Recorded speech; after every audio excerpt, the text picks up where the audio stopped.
কি খবর সবার? চলেছি আমরা বেঙ্গালুরু থেকে উটির পথে। টানা ড্রাইভ করতে করতে রাস্তার ধারে দাঁড়িয়েছি একটা এমন সুন্দর জায়গায়, চলুন আপনাদের দেখাই। গুগল ম্যাপে জায়গাটার নাম দেখাচ্ছে গুন্ডলুপেট। উচ্চারণে ভুল হলে প্লিজ একটু ধরিয়ে দেবেন। সেখানে পথের ধারে রয়েছে এমন সুন্দর সূর্যমুখীর বাগান। সেখানে খানিকটা গলা ভেজাতে খেলাম একটু আখের রস। এরপর আর সময় নষ্ট না করে আবারও দিলাম রওনা। আমরা চলেছি এমন এক জাতীয় সড়ক ধরে যা নিজেই একটা আনপ্ল্যান জঙ্গল সাফারি। দক্ষিণের দুই রাজ্য কর্ণাটক আর তামিলনাড়ুকে যুক্ত করেছে যে জাতীয় সড়ক, অর্থাৎ ন্যাশনাল হাইওয়ে 766 ধরে গেলে এটা হতে পারে আপনার জীবনের অন্যতম মনে রাখার মতো একটা রোড ট্রিপ। ঠিক ধরেছেন, আমরা বেরোচ্ছি কর্ণাটকের বন্দিপুর ন্যাশনাল পার্ক। জাতীয় সড়কের পাশে যা দেখতে পেলাম, সত্যি এই দৃশ্য ভাষায় বর্ণনা করা যায় না।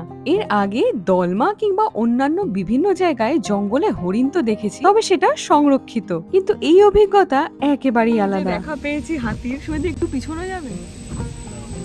হরিণ ছাড়া বাঁদর আর ময়ূরও কিন্তু প্রচুর দেখেছি, কিন্তু 16 কলা পূর্ণ হলো যখন হাতির দেখা পেলাম। না, এ কিন্তু মাহুতের পোষ মানা সাফারির হাতি নয়, একেবারে জংলি দাঁতাল। মনে তো হচ্ছিল আরো খানিকক্ষণ দুচোখ ভরে দেখি, কিন্তু ততক্ষণে পেছনে গাড়ির লাইন লেগে গেছে। আর এই ন্যাশনাল হাইওয়েতে কিন্তু যেখানে সেখানে গাড়ি দাঁড় করানো, গাড়ি থেকে নামা একেবারেই নিষিদ্ধ। তবে কপাল ভালো থাকলে এই বান্দিপুর ন্যাশনাল পার্কেই দেখা মিলতে পারে দক্ষিণ রায়ের। এই দেখুন, গল্প করতে করতে আমরা কিন্তু পৌঁছে গিয়েছি তামিলনাড়ুর নীলগিরি জেলায়। খানিকটা লোকালয় পেরিয়ে আবার সেই জঙ্গলের রাস্তা, আর তার সঙ্গে যোগ হয়েছে পাহাড়। ওয়েট 1 মিনিট, এটা আবার কোথায় এসে পড়লাম? এই প্রথম আমাদের নীলু ছাড়া আমরা কোথাও এসেছি। আর নীলুর বদলে আমার পেছনে দেখতে পাচ্ছেন কালুকে। কালু বলিস না যা। এই কালুকে আমরা জোগাড় করেছি হচ্ছে জুম কার থেকে এই গাড়িটা নিয়ে আজ আমরা ব্যাঙ্গালোর থেকে এখন চলেছি উটির দিকে। আর এখন আমরা কোথায় দাঁড়িয়ে আছি সেটা বলো। এইটা তো দুর্দান্ত। এই উটি আমি ছোটবেলায় প্রথম দেখেছিলাম হচ্ছে ওই রাজ সিনেমাতে, আর ওখানে এর ভেতরে যেন একটা সিন ছিল। ঠিক।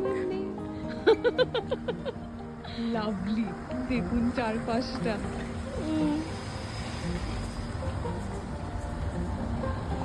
দারুণ লাগছে। বেলা তখন ওই 2-2:30 মতো বাজে, কিন্তু সকালে পেট ভরে এমন ডোসা খেয়েছিলাম, সেই অর্থে খিদে ছিল না। তাই মন ভরে চারপাশটা উপভোগ করতে করতে একটা বাঁকে এসে দাঁড়ালাম, যেখান থেকে নিচের শহরটা খানিকটা এইরকম দেখাচ্ছিল। পরের ব্লগে ঘুরিয়ে দেখাবো পাইকারা লেক।